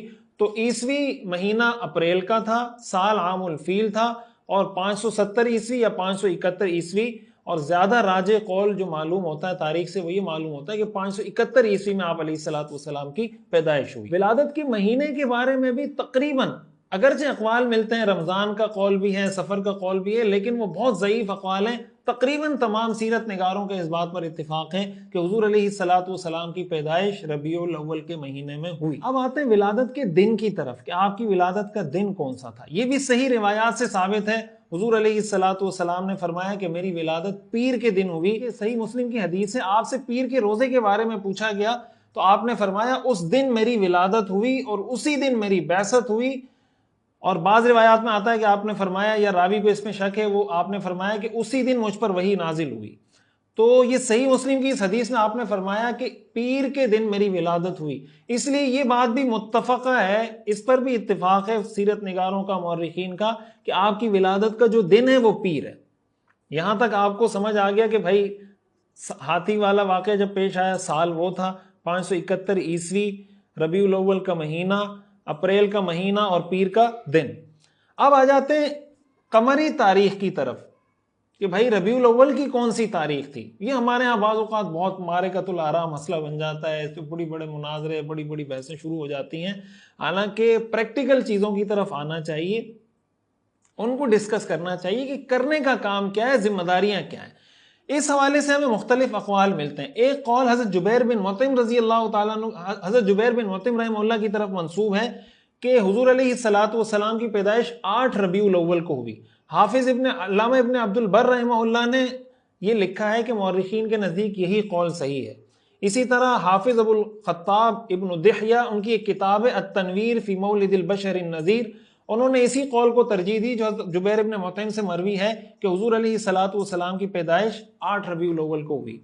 ایک قول 12 ربیع الاول کا بھی ملتا ہے۔ البدایہ والنہایہ میں حافظ ابن کثیر رحمۃ اللہ علیہ نے مصنف ابن ابی شیبہ کی سند کے حوالے سے ایک روایت نقل کی ہے کہ حضرت جابر اور حضرت عبداللہ ابن عباس سے یہ قول مروی ہے کہ حضور علیہ الصلوۃ والسلام کی ولادت 12 ربیع الاول کو ہوئی، لیکن یہ حدیث مصنف ابن ابی شیبہ میں ہم نے بہت تلاش کی، یہ حدیث ہمیں نہیں ملی، اس لیے حضرت عبداللہ ابن عباس اور حضرت جابر کی طرف اس قول کی نسبت ٹھیک نہیں ہے۔ بہرحال ایک قول مورخین کا یہ بھی ہے کہ آپ کی ولادت 12 ربیع الاول کو ہوئی۔ جو زیادہ راجح اور صحیح قول، آپ فلکیات کو دیکھ لیں، یعنی یہ راجح اس سینس میں بھی ہے کہ آپ ظاہر ہے کہ آج کل تو گوگل میں آپ بہت ساری چیزیں جا کے دیکھ سکتے ہیں نا، تو آپ اگر جا کے یہ سرچ کریں کہ 571 عیسوی میں پیر کا دن ربیع الاول کی کون کون سی تاریخ ممکنہ طور پہ بن سکتی ہے، تو اگر آپ اس کے اندر جائیں گے تو آپ کو یہی ملے گا کہ جو بہت سے مورخین نے اس کو راجح قرار دیا کہ حضور علیہ الصلوۃ والسلام کی ولادت 9 ربیع الاول کو ہوئی۔ الرحیق المختوم میں علامہ مبارک پوری رحمہ اللہ نے، اسی طرح نور الیقین کے اندر علامہ محمد الخضری بک، جو میں نے آپ کو کتاب کے بارے میں بتایا تھا، اس کے اندر انہوں نے شیخ محمود پاشا الفلکی مصر کے عالم فلکیات کے بہت بڑے ماہر ہیں، ان کا قول نقل کیا کہ انہوں نے پوری تحقیق کی ہے، حساب کتاب کر کے جو تحقیق کی ہے، انہوں نے یہ نکالا ہے کہ حضور کی پیدائش 9 ربیع الاول کو ہوئی۔ احسن الفتاویٰ کے اندر حضرت مفتی رشید احمد صاحب رحمۃ اللہ علیہ نے، آپ جانتے ہیں مفتی رشید احمد صاحب رحمۃ اللہ علیہ پاکستان میں بلکہ علماء کے طبقے میں فلکیات کے ماہر ترین آدمی تھے، اور ان کے بارے میں بڑے عجیب عجیب واقعات مفتی تقی عثمانی صاحب دامت برکاتہم، ان کے استاد ہیں مفتی رشید احمد صاحب رحمۃ اللہ علیہ، تو وہ ان کے واقعات بتاتے ہیں کہ ان کو کتنی مہارت تھی فلکیات میں۔ انہوں نے احسن الفتاویٰ میں اس پہ تحقیق کی ہے، تو انہوں نے بھی ساری تحقیق کر کے جو نتیجہ نکالا ہے وہ یہ نکالا ہے کہ حضور علیہ الصلوۃ والسلام کی پیدائش کا دن 9 ربیع الاول ہے، اور انہوں نے آخر میں یہ بھی کہا کہ بھائی حضرت جبیر بن مطعم سے جو قول منقول ہے 8 ربیع الاول کا، تو جب آپ حساب کتاب کرتے ہیں تو ظاہر ہے کہ جب آپ اتنے پرانے زمانے کے دنوں کا، سالوں کا حساب کریں گے تو ایک دن آگے پیچھے ہونا اس میں اس کا امکان بہرحال رہتا ہے، اس لیے حضرت جبیر بن مطعم کا جو قول ہے 8 ربیع الاول یا 9 ربیع الاول، یہ قول زیادہ راجح معلوم ہوتا ہے کہ آپ کی ولادت یا 8 ربیع الاول کو ہوئی ہے یا 9 ربیع الاول کو ہوئی ہے، اور اس کو آپ سرچ کرنا چاہیں تو اس طریقے سے کر سکتے ہیں کہ بھائی 571 یا 570 عیسوی میں پیر کا دن کون کون سی تاریخوں میں آ رہا تھا، ربیع الاول کی کون کون سی ممکنہ تاریخیں اس زمانے میں ہو سکتی تھیں۔ بہرحال یہ سارے اقوال ہیں، زیادہ تر جو اقوال ہیں وہ 8 ربیع الاول سے 12 ربیع الاول تک ہیں، 8، 9، 10 کا قول بھی ہے، 12 ربیع الاول کا قول بھی ہے۔ یہ وہ تاریخیں ہیں جن کے بارے میں کہا جاتا ہے کہ حضور علیہ الصلوۃ والسلام کی ولادت ان تاریخوں میں۔ اب ایک چیز رہ جاتی ہے کہ حضور علیہ الصلوۃ والسلام کی پیدائش کہاں پر ہوئی، یعنی آپ کی جائے پیدائش کیا ہے، پلیس آف برتھ آپ کا کیا ہے۔ یہ تو ہم نے بات کی ڈیٹ آف برتھ اور اسی طرح ایئر آف برتھ اور منتھ آف برتھ کی۔ اب بات کرتے ہیں پلیس آف برتھ کی۔ حضور علیہ الصلوۃ والسلام کے والد حضرت عبداللہ کا مکان تھا مکہ کا جو مشہور پہاڑ ہے جبل ابو قبیس، اس کے دامن میں حضور علیہ الصلوۃ والسلام کے والد حضرت عبداللہ اور حضرت آمنہ کا گھر تھا، اس گھر میں حضور علیہ الصلوۃ والسلام کی ولادت ہوئی، اور جب آپ کو ہجرت کرنی پڑی تو آپ کے جو چچا زاد تھے عقیل بن ابی طالب، جو حضرت علی رضی اللہ تعالیٰ عنہ کے بھائی تھے، اور بنو ہاشم میں سب سے آخر میں مسلمان ہونے والے یہ تھے، اور ان کا طرز عمل یہ تھا کہ جو ہجرت کرتا جاتا یہ اس کے مکان پہ قبضہ کر کے اس کو بیچتے چلے جاتے تھے، حتیٰ کہ اپنے بھائی حضرت جعفر بن ابی طالب جب انہوں نے ہجرت کی تو ان کا مکان بھی انہوں نے قبضہ کیا اور اس کو بیچ دیا۔ بہرحال آخر میں یہ بھی مسلمان ہو گئے تھے، صحابی حضرت عقیل بن ابی طالب رضی اللہ تعالیٰ عنہ۔ حضور علیہ الصلوۃ والسلام نے جب ہجرت کی تو انہوں نے حضور علیہ الصلوۃ والسلام کا مکان بھی لے کر اس طریقے سے، بعض روایات میں آتا ہے کہ اپنے پاس رکھا، بعض میں آتا ہے کہ انہوں نے بیچ دیا۔ بعد میں اس میں مسجد بنی، اور پھر عباسی دور میں جب خلیفہ ہارون رشید کی والدہ جب آئیں خیزران تو انہوں نے اس پہ مسجد تعمیر کروائی، بعد میں اس کو مکان بنا دیا گیا، گھر بنا دیا گیا۔ شیخ عباس بن یوسف القطان 1370 ہجری میں ان کی وفات ہوئی ہے، انہوں نے اس مکان کو اپنے ذاتی اخراجات سے تعمیر کر کے ایک لائبریری بنا دی۔ آج یہ ایک لائبریری کی شکل میں، آپ اگر مکہ مکرمہ جائیں، ہم کوشش کریں گے اس کی تصویر بھی یہاں پر لگا دیں، تو اس پر ابھی بھی ایک کتبہ لکھا ہوا ہے مکتبۃ مکہ المکرمہ۔ یہ جو مکتبۃ مکہ المکرمہ ہے یہ حضور علیہ الصلوۃ والسلام کی جائے پیدائش ہے، اور مورخین اور سیرت نگاروں نے لکھا ہے کہ یہ ان مقامات میں سے ہیں کہ جو آج بھی یعنی مستند طریقے سے اپنی جگہ پر محفوظ ہے، اور اس کو متعین طور پہ کہا جا سکتا ہے کہ حضور علیہ الصلوۃ والسلام کی جائے پیدائش ہے۔ تو آپ اگر کبھی مکہ عمرے کے لیے جائیں، حج کے لیے جائیں، تو کوشش کریں یہاں کا ضرور وزٹ کریں، حضور علیہ الصلوۃ والسلام کی جائے پیدائش۔ اور جو روایت میں نے آپ کے سامنے پڑھی پیر کے حوالے سے کہ حضور علیہ الصلوۃ والسلام نے فرمایا کہ پیر کے دن میری ولادت ہوئی، تو اس سے معلوم ہوتا ہے کہ حضور علیہ الصلوۃ والسلام پیر کے دن کا روزہ رکھا کرتے تھے۔ آپ پیر کے دن کا روزہ بھی رکھتے تھے، جمعرات کے دن کا روزہ بھی رکھتے تھے۔ اس لیے ہم سب مسلمانوں کو چاہیے کہ ہم صرف رمضان کے روزوں پر اکتفا نہ کیا کریں۔ یہ ہم سیرت کی کلاس سن رہے ہیں نا، میں ہمیشہ یہ گزارش کرتا ہوں کہ بھائی سیرت اس نیت سے سنیں کہ انشاءاللہ ہم عمل کی کوشش کریں گے۔ تو نیت کر لیں کہ بھائی ہم نے انشاءاللہ کبھی زندگی میں اگر مستقل کر لیں تو سبحان اللہ، نہیں تو کبھی کبھی گرمیوں میں مشکل ہو رہا ہے تو سردیوں میں نیت کر لیں کہ بھئی سردیوں میں انشاءاللہ میں پیر اور جمعرات کا روزہ رکھوں گا۔ آپ علیہ الصلوۃ والسلام پیر اور جمعرات کا روزہ بھی رکھتے تھے۔ ایام 20 جو ہر اسلامی مہینے کی 3 تاریخیں 13، 14، 15 ان کا بھی آپ روزہ رکھا کرتے تھے۔ تو ہمیں یہ کوشش کرنی چاہیے کہ مہینے میں ہم کم از کم 3 روزے ایام 20 کے رکھ لیں، یا پھر پیر کا روزہ جمعرات کا روزہ رکھنے کی کوشش کریں۔ حضور علیہ الصلوۃ والسلام کی سنت کو زندہ کریں، اس کی اللہ تعالیٰ بہت برکتیں انشاءاللہ عطا فرمائیں۔ اب ہم آتے ہیں اس سبق کے آخری حصے کی طرف۔ یہ مسئلہ ہمارے ہاں بہت ڈسکس ہوتا ہے جب بھی حضور علیہ الصلوۃ والسلام کی ولادت کی بات آتی ہے، کہ حضور علیہ الصلوۃ والسلام کی ولادت کے دن کو منانا، جشن عید میلاد النبی منانا کیسا ہے، اس کی شرعی حیثیت کیا ہے۔ ظاہر ہے جب ولادت کی بات آئی ہے تو اس پر میں کچھ مختصر گزارشات آپ کے سامنے رکھتا ہوں، لیکن میں پہلے آپ سے یہ گزارش کروں گا کہ اس کو آپ کسی فرقے کی اینک لگا کر مت دیکھیں، اس کو کسی فرقہ وارانہ تناظر میں مت دیکھیں، اس کو قرآن حدیث کی روشنی میں سمجھنے کی کوشش کریں، سیرت اور تاریخ کی روشنی میں سمجھنے کی کوشش کریں، تو انشاءاللہ امید ہے بات جو واضح بات ہے وہ سمجھ میں آ جائے گی۔ دیکھیں حضور علیہ الصلوۃ والسلام کی جو ولادت کا دن ہے، یہ سیرت جو ہم پوری پڑھ رہے ہیں، کیوں پڑھ رہے ہیں؟ اس لیے کہ ہم جانتے ہیں کہ ہماری زندگی میں کامیابی ہمیں مل نہیں سکتی جب تک ہم اللہ کے رسول کی سیرت کو پڑھ کر سمجھ کر اس پر عمل نہ کریں، ہم کامیاب نہیں ہو سکتے۔ ہماری زندگی کا دار و مدار ہی حضور کی سیرت پر ہے۔ لقد کان لکم فی رسول اللہ اسوۃ حسنہ۔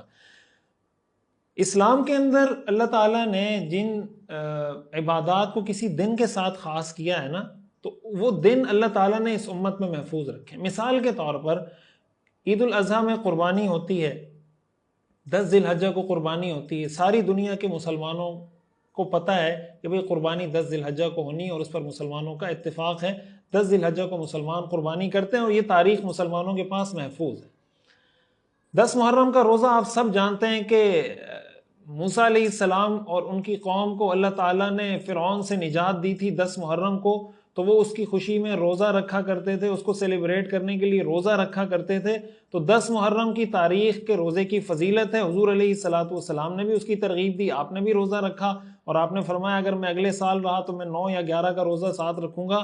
اس سے معلوم ہوا کہ 10 محرم کا روزہ چونکہ اس کی فضیلت تھی، وہ دن تاریخ میں اس وقت بھی محفوظ تھا، آج بھی محفوظ ہے۔ چھوٹی عید یکم شوال کو ہوتی ہے، یہ ساری دنیا میں محفوظ ہے، سب مسلمانوں کو پتہ ہے کہ چھوٹی عید کا جو دن ہے وہ شوال کی 1 تاریخ ہے، وہ دن مسلمانوں کے پاس محفوظ ہے۔ اس طریقے سے جو تاریخیں امت میں کسی عبادت کے لیے اللہ تعالیٰ نے مخصوص کر دی، اس کی تاریخوں کو بھی اللہ تعالیٰ نے محفوظ رکھا۔ لیکن حضور علیہ الصلوۃ والسلام کی ولادت کی جو تاریخ ہے، میں آپ کو اس کی تفصیل بتا چکا ہوں، اس کے اندر اختلاف ہے، اور صحابہ کرام رضوان اللہ علیہم اجمعین کے دور میں اگر آپ جائیں تاریخ کا مطالعہ کریں تو آپ کو لگے گا کہ اس وقت اس چیزوں کو، یہ جو تاریخ ولادت ہے، ان کو محفوظ کرنے کا کوئی بہت زیادہ اہتمام ان کے اندر موجود نہیں تھا۔ یہی وجہ ہے کہ صحابہ کرام رضوان اللہ علیہم اجمعین کی روایات میں، تاریخ میں ہمیں اس چیز کے بارے میں ڈسکشن ہی نہیں ملتی کہ کبھی کسی صحابی نے اس کو ڈسکس کیا ہو، سوال کیا ہو کہ آپ کی تاریخ پیدائش کیا تھی، کس تاریخ کو آپ کی پیدائش، یہ چیزیں صحابہ آپس میں ڈسکس نہیں کیا کرتے تھے۔ کیوں؟ اس لیے کہ صحابہ کرام کے جو پیش نظر تھا وہ یہ تھا کہ ہم نے اللہ کے رسول صلی اللہ علیہ وسلم کی سنت پر عمل کرنا ہے، ان کی پیروی کرنی ہے، ان سے محبت کا اظہار اصل میں ان کی پیروی کر کے ہم کریں گے۔ وہ ایک شعر ہے نا اردو میں کہ شرط ایمان مصطفیٰ سے والہانہ پیار ہے، شرط ایمان مصطفیٰ سے والہانہ پیار ہے، پیار لیکن پیروی ہے، پیروی دشوار ہے، پیار لیکن پیروی ہے، پیروی دشوار ہے۔ حضور علیہ الصلوۃ والسلام کی سیرت پر، آپ کی سنت پر عمل کرنا یہ اصل آپ علیہ الصلوۃ والسلام سے محبت کا تقاضا ہے۔ صحابہ کرام رضوان اللہ علیہم اجمعین کو اللہ کے رسول سے بہت محبت تھی، لیکن صحابہ میں ہمیں اس چیز کا رواج نہیں ملتا۔ اس سے اگر آگے بڑھیں، حضور علیہ الصلوۃ والسلام کی زندگی کا حقیقت یہ ہے کہ آپ کی زندگی کا ہر دن ایسا ہے کہ اس کو سیلیبریٹ کیا جانا چاہیے۔ جب فتح مکہ ہوا وہ دن ایسا ہے، غزوہ بدر میں فتح ہوئی وہ دن ایسا ہے، غزوہ خندق، غزوہ احزاب، صلح حدیبیہ جب ہوئی، ہر دن ایسا ہے کہ ان کو سیلیبریٹ کیا جا سکتا ہے۔ حضرت عمر رضی اللہ تعالیٰ عنہ نے جب ہجری کیلنڈر کا آغاز کیا، آپ جانتے ہیں کہ انہوں نے اس کا آغاز حضور علیہ الصلوۃ والسلام کی ولادت سے بھی وہ کر سکتے تھے، لیکن حضرت عمر رضی اللہ تعالیٰ عنہ نے ہجری کیلنڈر کا آغاز ہجرت کے واقعے سے کیا، اس لیے کہ مسلمانوں کے لیے ہجرت کا جو واقعہ تھا یہ اسلامی دنیا میں، مسلمانوں کی تاریخ میں ایک ٹرننگ پوائنٹ تھا کہ اللہ تعالیٰ نے ہجرت کے بعد اسلام کو جو عزت عطا کی، جو شان و شوکت عطا کی، تو چونکہ اسلام ایک پریکٹیکل دین ہے، حضرت عمر رضی اللہ تعالیٰ عنہ نے جو ایک میمورینڈم بنایا یا ایک یادگار بنایا، وہ ہجرت کو بنایا کہ مسلمانوں کی تاریخ کا ایک ٹرننگ پوائنٹ ہے، اور اسی سے انہوں نے ہجری کیلنڈر کا آغاز کیا۔ اور اسی کو اگر آپ ایک دوسرے زاویے سے دیکھنے کی کوشش کریں نا، آپ جانتے ہیں یہودیوں کا مقدس دن ہفتہ تھا، عیسائیوں کا مقدس دن اتوار تھا، تو حضور علیہ الصلوۃ والسلام کی پیدائش کا دن بھی پیر ہے۔ اور ویسے بھی اگر آپ ترتیب میں جائیں کہ پہلے ہفتہ تھا پھر اتوار تھا، تو مسلمانوں کا مقدس دن پیر ہونا چاہیے تھا، اس وجہ سے بھی کہ ترتیب میں وہ تیسرے نمبر پر آ رہا ہے، اور حضور علیہ الصلوۃ والسلام اس ترتیب میں ہیں بھی تیسرے نمبر پر۔ اور ویسے حضور علیہ الصلوۃ والسلام کی پیدائش کا دن بھی ہے، لیکن حضور علیہ الصلوۃ والسلام نے مسلمانوں کے لیے جو افضل دن قرار دیا وہ جمعے کے دن کو قرار دیا، پیر کے دن کو قرار نہیں دیا۔ اور پیر کے دن حضور علیہ الصلوۃ والسلام روزہ رکھا کرتے تھے۔ مسلمان اگر کسی دن کو سیلیبریٹ کرنا بھی چاہیں، شریعت میں اس کا جو طریقہ عیدین کے علاوہ شریعت میں جو اس کا طریقہ ہمیں ملتا ہے وہ یہ ملتا ہے کہ اس دن آپ روزہ رکھیں۔ 10 محرم کا دن بنی اسرائیل یہود کے لوگ سیلیبریٹ کرتے تھے، کیوں؟ اس لیے کہ حضرت موسیٰ کو نجات ملی تھی، ان کی سیلیبریشن کیا تھی؟ روزہ رکھتے تھے۔ حضور علیہ الصلوۃ والسلام نے اپنی پیدائش کے دن کو اگر سیلیبریشن کہا جائے، سیلیبریٹ کیا ہے، تو کس طریقے سے سیلیبریٹ کیا ہے کہ آپ علیہ الصلوۃ والسلام پیر کے دن کا روزہ رکھتے تھے۔ ہم نے بھی اگر حضور علیہ الصلوۃ والسلام کی پیدائش کے دن کو سیلیبریٹ کرنا ہے، سنت سے جو کام ہمیں معلوم ہوتا ہے سیلیبریشن کے لیے، وہ یہ معلوم ہوتا ہے کہ حضور علیہ الصلوۃ والسلام کی پیدائش کے دن ہم روزہ رکھنے کا اہتمام کریں۔ آپ علیہ الصلوۃ والسلام نے پیر کے دن کا روزہ رکھا۔ حضور علیہ الصلوۃ والسلام نے فرمایا، جس نے میری سنت زندہ کی اس نے مجھ سے محبت کی، اور جس نے مجھ سے محبت کی وہ قیامت کے دن میرے ساتھ ہوگا۔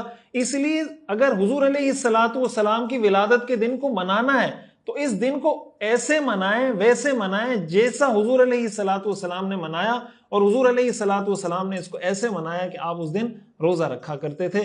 ہمیں بھی یہ کوشش کرنی چاہیے، اس سنت کو زندہ کرنا چاہیے، پیر کے دن کے روزے کا اہتمام کریں، اس لیے کہ حضور علیہ الصلوۃ والسلام کی پیدائش کا دن ہے، مہینے میں 4 دفعہ پیر کا دن آتا ہے، تو ہر پیر کو روزہ رکھیں، انشاءاللہ اللہ تعالیٰ اس کا بہت اجر عطا فرمائے۔ اور ایک اور کام جو ربیع الاول میں بھی کیا جا سکتا ہے، وہ 12 ربیع الاول کو بھی کیا جا سکتا ہے، وہ 8 ربیع الاول کو بھی کیا جا سکتا ہے، وہ 9 ربیع الاول کو بھی کیا جا سکتا ہے، وہ ویسے بھی کیا جا سکتا ہے۔ ہم نے جو یہ سلسلہ شروع کیا ہے انشاءاللہ یہ تو پورا سال چلے گا، ربیع الاول میں بھی چلے گا، رمضان میں بھی چلے گا، سارا سال انشاءاللہ سیرت کی بہار ہی بہار ہوگی، حضور علیہ الصلوۃ والسلام کا تذکرہ ہی تذکرہ ہوگا، ان کی سیرت و سنت کو اپنانے کا ایک جذبہ اور ولولہ لے کے ہم یہ سنیں گے، پڑھیں گے، کوشش کریں گے انشاءاللہ۔ اگر کچھ کرنا بھی ہے تو کرنے کا کام یہ کہ حضور علیہ الصلوۃ والسلام کی سیرت کو بیان کیا جائے، حضور علیہ الصلوۃ والسلام کی زندگی کو بیان کیا جائے۔ آپ کیسے شوہر تھے، آپ کیسے سپہ سالار تھے، آپ کیسے حکمران تھے، آپ کیسے بیٹے تھے، آپ کیسے پڑوسی تھے، آپ کیسے رشتہ دار تھے، آپ کا دشمن کے ساتھ رویہ کیسا تھا، دوست کے ساتھ رویہ کیسا تھا، آپ گھر میں کیسے ہوتے تھے، آپ بچوں کے ساتھ کیسے ہوتے تھے، آپ اپنی بیٹی کا احترام، حضرت فاطمہ کا احترام کیسے کرتے تھے، آپ کا اپنے بچوں کے ساتھ، اپنے نواسوں کے ساتھ، نواسیوں کے ساتھ آپ کی محبت کیسے تھی، یہ چیزیں بیان کرنے کی ہیں۔ اس پر سیمینارز منعقد کیے جائیں، اس پہ کورسز منعقد کیے جائیں، اور شبیہ اور ان ساری چیزوں سے پاک اس پہ کوئی اچھی اچھی ڈاکومنٹریز بنائی جائیں، اس پہ کوئی اچھی کوئی پریزنٹیشنز بنائی جائیں بچوں کے لیے، نوجوانوں کے لیے، عورتوں کے لیے۔ یہ سیرت کورس ہم اسی لیے کروا رہے ہیں، اس پیغام کو زندہ کرنے کی ضرورت ہے۔ مسلمان کا کام یہ کہ وہ سیرت کا پیغام لے کر اٹھے اور ساری دنیا میں چھا جائے کہ بھائی میں نے سیرت کا پیغام، اللہ تعالیٰ نے اس دنیا میں انقلاب کے لیے اپنے پیغمبر کو بھیجا تھا، حضور علیہ الصلوۃ والسلام نے دنیا کی تاریخ میں وہ انقلاب برپا کیا جو دنیا میں کبھی کوئی لیڈر برپا نہیں کر سکا اور نہیں کر سکتا۔ یہ پاور اللہ تعالیٰ نے حضور علیہ الصلوۃ والسلام کو عطا کی، اور حضور کے بعد حضور کی امت کو یہ بتایا کہ تمہارے لیے رول ماڈل وہ ہیں۔ اگر تم دنیا میں ڈومینیٹ کرنا چاہتے ہو، اگر تم دنیا میں ترقی حاصل کرنا چاہتے ہو، دنیا کے ظلم کو انصاف میں بدلنا چاہتے ہو، تو حضور علیہ الصلوۃ والسلام کی سیرت کو فالو کریں۔ تو جو کرنے کا کام ہے اس پہ کام کیا جائے، ریسرچ کی جائے، تحقیق کی جائے، محنت کی جائے، لوگوں کو جوڑا جائے۔ اور اسی موقع پر میں آپ سے یہ گزارش کروں گا کہ اس سیرت کا جو ہم نے کورس شروع کیا ہے، کوشش کریں اپنے ساتھ لوگوں کو جوڑیں۔ بھائی دوست کو کہیں یار آپ بھی میرے ساتھ سیرت کا درس سن لیا کریں۔ گھر میں اگر والدہ ہے وہ بچوں کو کہے بیٹا اتوار کے دن ہم نے یہ درس سننا ہی سننا ہے، اگر اتوار کو نہیں سن سکتے کسی اور وقت سنیں گے، لیکن ہفتے میں ایک دن یہ درس ہوتا ہے، یہ ہم نے ضرور سننا ہے۔ آپ گاڑی میں چلتے چلتے یہ سن سکتے ہیں، ایک دفعہ نہیں بار بار سننے کی کوشش کریں۔ 3-4 دوست آپس میں مل کے واٹس ایپ گروپ بنا لیں کہ بھئی ہم واٹس ایپ گروپ بنائیں گے اور ایک دوسرے کو ریمائنڈ کروائیں گے کہ بھئی اتوار کے دن 10 بجے کلاس ہوتی ہے، یہ کلاس ہم نے سننی ہے۔ اس طریقے سے ایک ماحول بنائیں۔ میں آپ کو میں اپنے دل کی جو کیفیت ہے، حالت ہے، وہ میں آپ کو نہیں بتا سکتا کہ مجھے اس بات کا کتنا یقین ہے کہ اگر ہم سیرت پڑھ لیتے ہیں، سمجھ لیتے ہیں، اس کو اپنا لیتے ہیں، آپ یقین کریں ہماری زندگیاں بدل سکتی ہیں، مسلمانوں کے حالات دنیا میں تبدیل ہو سکتے ہیں۔ بس ہماری جو کمی ہے وہ یہ کہ ہم سیرت سے بہت زیادہ دور ہیں۔ ہم زبانی نعرے تو بہت لگاتے ہیں لیکن حقیقت میں حضور علیہ الصلوۃ والسلام کی پیروی سے بہت دور ہیں۔ میں ایک حدیث سنا کر بات ختم کروں گا۔ حضرت معاذ بن جبل رضی اللہ تعالیٰ عنہ حضور علیہ الصلوۃ والسلام کے بہت محبوب صحابی ہیں۔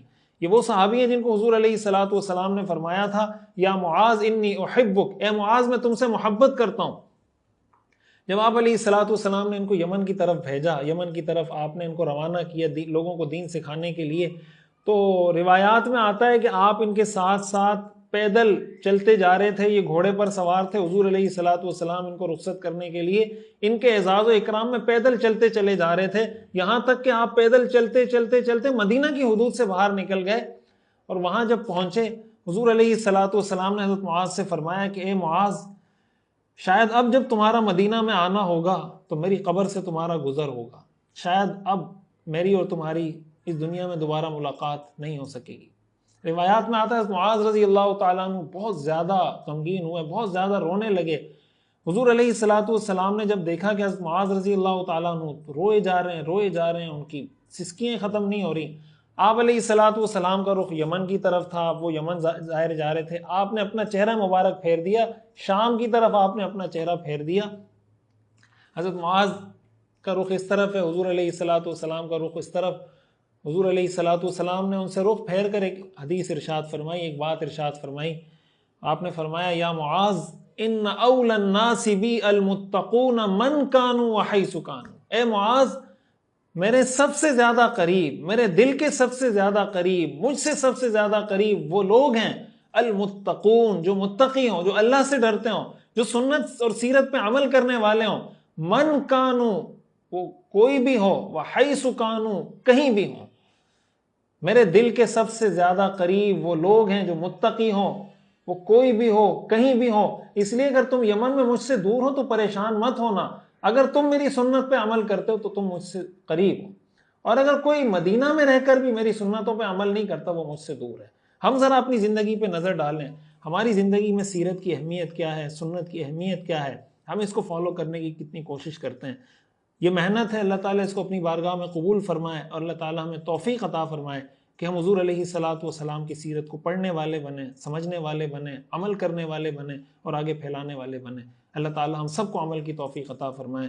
وآخر دعوانا ان الحمدللہ رب العالمین۔ سیرت النبی صلی اللہ علیہ وسلم کا مکمل اور جامع اور کمپریہنسو کورس دیکھیے ہر اتوار کی رات 10 بجے پاکستانی وقت کے مطابق ہمارے آفیشیل یوٹیوب چینل مفتی رشید آفیشیل پر۔ اس کورس میں انشاءاللہ آپ اپنے پیغمبر صلی اللہ علیہ وسلم کی مکمل زندگی کے بارے میں جان سکیں گے، خود بھی جڑیں، اپنی فیملی کو، بچوں کو، دوستوں کو بھی جوڑیے۔